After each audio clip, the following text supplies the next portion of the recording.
What's up guys, it's Elliot here, and today I'm bringing you my official Roadhog guide. I know I'd mentioned this a while ago explaining why Roadhog wasn't a tank and more of a DPS, but I figured now that 3-tank meta is so prevalent and I'm doing a video on that very soon, so stay in touch. I figured I can't talk about that without having a Roadhog guide on this channel because he is the crown jewel of that, and we'll get to that in that other video, but I want to explain why Roadhog's so good, why he isn't really a tank, and just what makes him so influential in games. So let's get into it. So first off, the reason Roadhog's not a tank is because he doesn't shield. Tanks are supposed to be able to shield and kind of stop damage. You've got Ryan and Winston have barriers, Zarya's got bubbles, D.Va's got defense matrix, but Roadhog is just a bullet sponge, and that feeds enemy ults. He is not a tank, and that's probably really a tank, and that's why he's so commonly mispicked at lower levels about being, a main tank. You might pick like Zarya, Roadhog. That is not good. You do not have a reliable way to stop damage. And while Roadhog is incredibly influential, if he doesn't have someone to hide behind, you can't unlock his full potential. Because yes, he has a heal. Yes, he has one of the best abilities in the game, being Hook, but he can't just tank everything for your team because enemy ults will charge, and obviously ultimates are so influential in this game, and that's been proven. So the way to play him is obviously just more of a DPS, or obviously an off tank would be probably another good example, but like a DPS off tank is the way to go because he is the best at shredding Ryan's barrier. That should be a job number one for Roadhog. If they have an enemy Ryan, try to break that barrier. You can obviously want to land hooks, but the reason you want to break the barrier is because if there's no barrier, you can hook everything freely, and it's not overly complicated to try to hook someone just poking out the edge. And that's the biggest thing. If you break the barrier, your damage out of your shotgun does incredible damage. You can use alternate main fire, and you can shred Ryan's shield. And right now, it's probably one of the best heroes at doing that. Maybe next to Soldier and obviously Bastion classically, but that's what you should want to be doing. And of course, that's just there to unlock your hook potential. And Hook is probably the best ability in the game because the ability to hook someone out of position and then insta-kill them, if they're a squishy, obviously, is so influential because in Overwatch, man advantage is so key. If you can get a pick, you get man advantage, and suddenly the game is so much easier to win 6v5. And that's kind of how the whole fight goes. It all revolves around the beginning frag, who can get the first kill, because whoever gets the first kill, that team instantly becomes more aggressive, and then they end up winning the fight most of the time, depending on ultimates as well, but you can't always predict that. So the thing is, with Roadhog's hook, a lot of times you just get to a choke, both teams do it, Ryan shield goes down, Roadhog hooks someone, gets a kill, that time to go in. Both teams rely on that, and that's the biggest thing. Playing around Roadhog hook is one of the biggest, most important things to do. It's so influential, and as a Roadhog, you want to make sure you're not wasting your hooks. And obviously, to play Roadhog effectively, I think you should be hitting you should be hitting about 2 and 3 hooks. Somewhere between 60 and 70% would be really good. I think 50 is even pretty reasonable if you can hit half your hooks. That's pretty effective.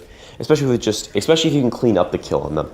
But that's the thing, when your Roadhog hooks someone, your whole team should focus on killing them. You should call out who you're trying to hook. You should call out if you got a hook, if you're playing with a stack, or just with anyone really, it can be really effective. Because if you hook someone like a tank, being able to clean them up really reduces the impact the other team's gonna have, because when you're down a tank, it's a real struggle for their team. So obviously with your hook, you can also do a couple other cool things, and that's like hook them off the map or into the well in Ilios. That happens a lot on King of the Hill points when there's a lot more of like random stuff in the map to like spice it up a little bit and create stuff.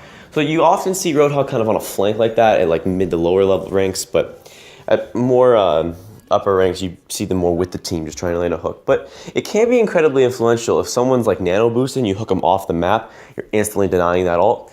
If someone's like in a good position or you're behind them to hook them off the map, it's a great way to get rid of a tank quickly. And it's a good way to capitalize on stuff that maybe you can't insta-kill. That's my best explanation for that. Well, the other thing is the reason he's so powerful, especially just like in any rank, is just because take a breather is so good. When you're playing in solo queue with non-coordinated people, the ability to heal yourself means you can get away with having healers who don't know what they're doing, or healers who aren't communicating, or even one healer. Just healing yourself is so good. And especially if you're behind a Ryan shield, you can just pop behind cover for a sec, heal, and then suddenly you're right back at it. And that's the other thing. So he's incredibly self-reliant, he can do a ton of damage, and if you set him up, he won't really die because you have to get behind a shield and he has 600 HP anyways. So plus you can't out DPS him, so it's just like it's incredibly hard to wipe him. And so to lead to our last part here, we'll talk about his ult. And that's, his ult is insanely good. It has the best damage potential in the game, big shocker, really a DPS hero. But it is actually a really good ult because you can use it to crowd control really effectively. You can use it to push people, it pushes people back, you can use them to get off the payload, point, whatever you want, knock them off the map. And it's really good on offense because when your team's going in and a defensive team is trying to set something up, you can just kind of push them away from the setup and they won't be able to set up on like a point quite as well. Stuff like that's really effective. You can keep them off the point if you're trying to cap. That's pretty good to use A, B capture point maps.